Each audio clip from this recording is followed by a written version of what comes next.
Assalamualaikum warahmatullahi wabarakatuh. Selamat pagi anak-anak. Semangat pagi.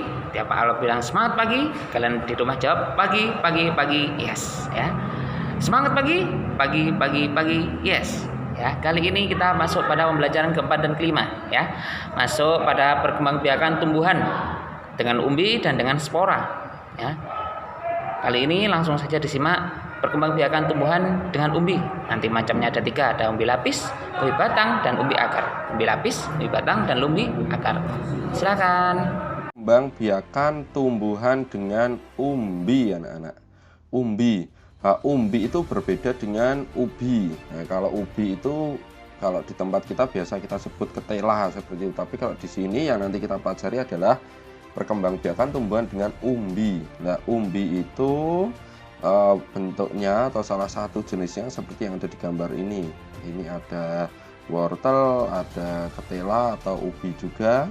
Nah, nanti kita akan belajar lebih lanjut kenapa kok ini bisa kita sebut sebagai perkembangbiakan tumbuhan. Contohnya, kalian lihat ini ada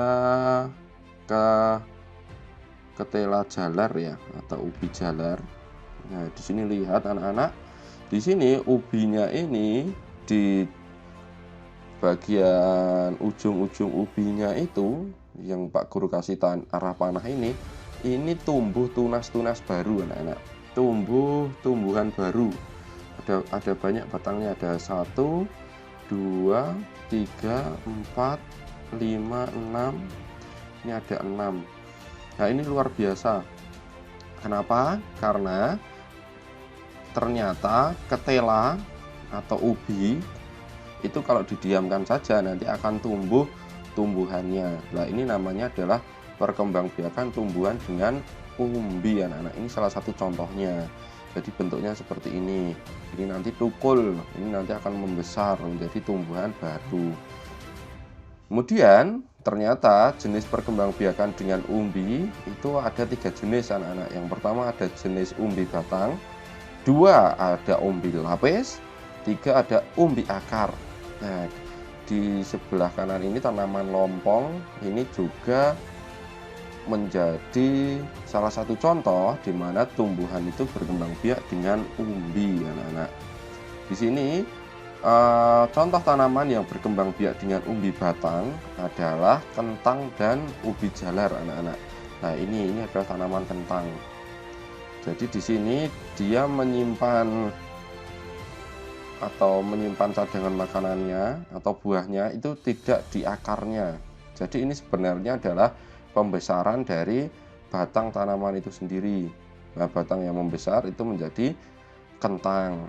Karena apa? Karena di sini akar-akarnya masih ada dan ini tidak menjalar atau menjadi satu dengan kentangnya. Jadi ini namanya adalah umbi batang atau berkembang biak dengan umbi batang. Sedangkan kalau yang berkembang biak dengan umbi lapis itu ada bawang dan ada bunga bakung. Nah, di sini anak-anak, ini ada bawang bombay. Nah, ternyata di sini juga sudah mulai tumbuh. Nah, ini sudah mulai tumbuh di pucuk bawangnya, ini sudah mulai tumbuh. Kalian sebenarnya juga bisa melakukan percobaan. Kalau di rumah ada bawang, itu bawangnya dikasihkan di tempat yang lembab, dia nanti bisa tumbuh seperti ini. Nah, kenapa kok disebut umbi lapis? Karena kalau umbi lapis atau bawang ini dibelah, nanti akan kelihatan lapisan-lapisannya. Ini misalnya, nah, nanti akan kelihatan lapisan-lapisannya. Itu kalian bisa lihat di bawang merah juga, anak-anak. Nah, nanti akan berbentuk lapis-lapisan seperti ini. Nah, nanti lapisan-lapisan itu akan terlihat kalau ini dibelah di tengahnya, ini seret dibelah, itu nanti akan kelihatan. Itu, anak-anak. Kemudian ada juga tumbuhan yang berkembang biak dengan umbi akar, anak-anak. Nah, umbi akar itu contohnya adalah tanaman wortel dan singkong, anak-anak. Nah, ini anak-anak, kalian bisa lihat ini adalah tanaman wortel di mana daunnya masih ada di atas wortel itu sendiri. Nah, di sini anak-anak fungsi dari buah wortel yang warnanya oranye ini sebenarnya sebagai akar anak-anak. Jadi di sini nggak kelihatan lagi akarnya.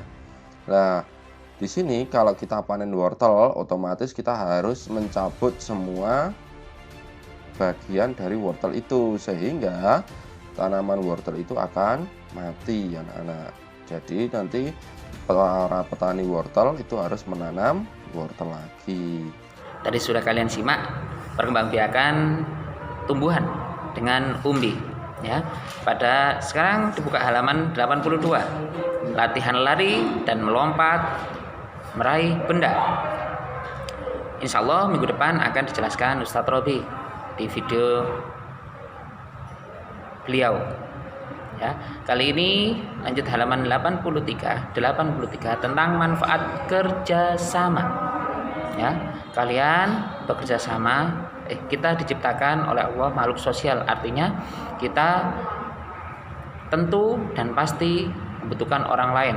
Oleh karena itu, ketika kita membutuhkan orang lain, terciptalah suatu pekerjaan namanya kerjasama. Manfaat kerjasama bisa di rumah dan bisa di sekolahan. Ya, coba disimak halaman 83. Ya, kerjasama merupakan salah satu wujud sikap bersatu dalam keberagaman. Ya, dengan bekerjasama kita dapat mengerjakan sesuatu dengan lebih cepat. Ya, bergotong royong sama. Ya, yang pertama ada merawat tanaman, berkebun, melakukan permainan secara berkelompok, bekerja bakti membersihkan lingkungan. Ya, manfaatnya apa sih? Manfaatnya baik di rumah maupun di sekolah ataupun di lingkungan kalian itu banyak manfaatnya. Di sini dijelaskan ada 4. Yang pertama, pekerjaan menjadi lebih cepat selesai. Yang kedua, pekerjaan menjadi lebih ringan. Ya. Yang ketiga, terjalin persahabatan dan persaudaraan. Ya, teman biasa serasa menjadi saudara. Nomor 4, terjadi komunikasi yang baik dengan orang lain.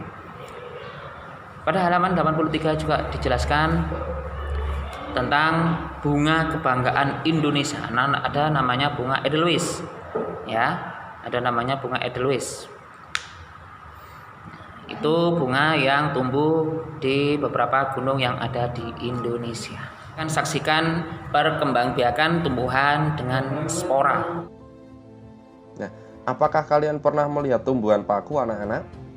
Pasti akan muncul pertanyaan di benak kalian. Tumbuhan paku itu apa, Pak? Nah, tumbuhan paku itu tumbuhan yang mirip-mirip seperti ini anak-anak.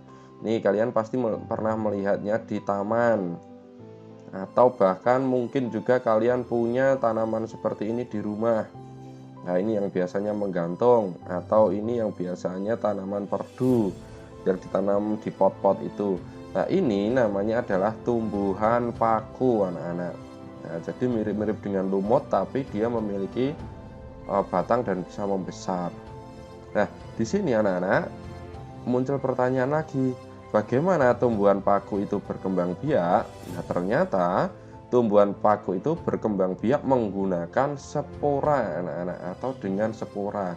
Loh, Pak Guru, saya pernah lihat tanaman paku seperti ini, tapi kok nggak pernah lihat sporanya itu yang seperti apa ya?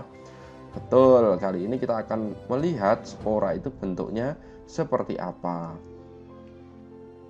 Nah, spora itu letaknya biasanya ada di bawah daun anak-anak, di bawah permukaan daun. Nah, di sini kalau ada titik-titik, bintik-bintik seperti ini, nah ini namanya rumah atau kotak spora anak-anak. Jadi di sini kalau kalian itu menggeduk-gedukkan atau mengambil atau meremas kotak spora ini, maka di tangan kalian akan tertinggal seperti debu kecil-kecil itu. Nah, itu namanya adalah spora. Tapi kalau titik-titik yang besar ini namanya adalah kotak spora atau sporanium. Nah, kalau spora itu ukurannya sangat kecil anak-anak, seperti debu itu. Nah, di sini anak-anak, spora itu digunakan untuk perkembangbiakan tumbuhan. Spora itu akan pecah anak-anak. Rumah spora itu akan pecah keluar, dia bisa terbawa oleh angin, oleh air, atau ditanam dengan sengaja oleh manusia. Nah, spora itu akan tumbuh dan berkembang menjadi tumbuhan paku baru. Nah, tumbuhan paku baru itu tumbuh dari spora yang sangat kecil, anak-anak. Oke, anak-anak, kita lanjut. Selain tumbuhan paku, adakah tumbuhan lain yang berkembang biak dengan spora? Ya, sekali lagi tumbuhan paku itu yang seperti ini ya, anak-anak. Ciri-cirinya kalau dia mau tumbuh menjadi daun baru, dia akan ngelungker-ngelungker seperti ini. Nah, kemudian anak-anak, tumbuhan paku ini berkembangnya dengan apa? Dengan spora. Nah, selain tumbuhan paku, apakah ada tumbuhan lain yang berkembang dengan spora? Betul, di sini kalian melihat tanaman lumut, anak-anak, atau tumbuhan lumut. Di sini lumut itu juga berkembang biak dengan cara spora. Ini kalian lihat di sini ada titik-titik kecil ini. Nah, di atas daun lumut ini namanya adalah spora, anak-anak, spora lumut. Nah, biasanya spora lumut ini ditanam oleh orang-orang yang membutuhkan kehadiran lumut. Contohnya tukang bonsai atau orang yang hobi membuat bonsai. Itu biasanya di bawah tanaman bonsai itu dia ingin menanam lumut. Nah, bisa dengan menabur spora ini. Atau misalnya Pak Guru ini di rumah punya aquascape. Nah, Pak Guru juga menanam lumut. Caranya dengan mengambil spora yang ada di lumut-lumut yang Pak Guru temukan di sekitar rumah. Nah, selain tumbuhan paku dan lumut, ternyata ada satu lagi, anak-anak, yaitu jamur. Wah, jamur ini juga berkembang biak dengan menggunakan spora, anak-anak. Sporanya ada di bawah ini. Tapi di sini, anak-anak, sekali lagi, jamur itu masih perdebatan di sebagian ahli. Ada ahli yang mengatakan bahwa jamur itu termasuk tumbuhan, tapi ada juga yang mengatakan bahwa jamur itu bukan tumbuhan karena tidak memiliki zat hijau daun dan dia tidak bisa melakukan kegiatan fotosintesis, sehingga tidak diklasifikasikan dalam tumbuhan. Seperti itu, anak-anak. Jadi yang berkembang biak dengan spora ada tumbuhan paku, ada lumut, ada jamur, anak-anak. Nah, di sini, anak-anak, kita bisa belajar bahwa di sini selain berkembang biak dengan biji, dengan tunas, ternyata tumbuhan ada juga loh yang berkembang biak dengan spora, atau kalian bisa melihat di bawah daunnya seperti ini, seperti yang ada di gambar ini. Nah, kemudian daun yang di bawahnya itu ada spora, sporanya itu akan keluar, entah terbawa angin, terbawa manusia, atau terbawa air. Dia akan menuju ke tempat yang lembab. Apabila di tempat yang lembab, di tempat yang teduh, dia akan tumbuh menjadi tumbuhan baru, atau tumbuhan paku baru, atau jamur baru, atau lumut baru. Nah, di situ dia akan berkembang lagi menjadi tumbuhan dewasa. Kalau sudah jadi tumbuhan dewasa, dia bisa membuat spora sendiri. Itu tadi adalah penjelasan tentang perkembangbiakan tumbuhan dengan spora, di antaranya tumbuhan jamur dan tumbuhan paku. Tugas hari ini, tugas kali ini mohon dikerjakan 5 soal halaman 81 dan 82. Tetap semangat di rumah ya. Assalamualaikum warahmatullahi wabarakatuh.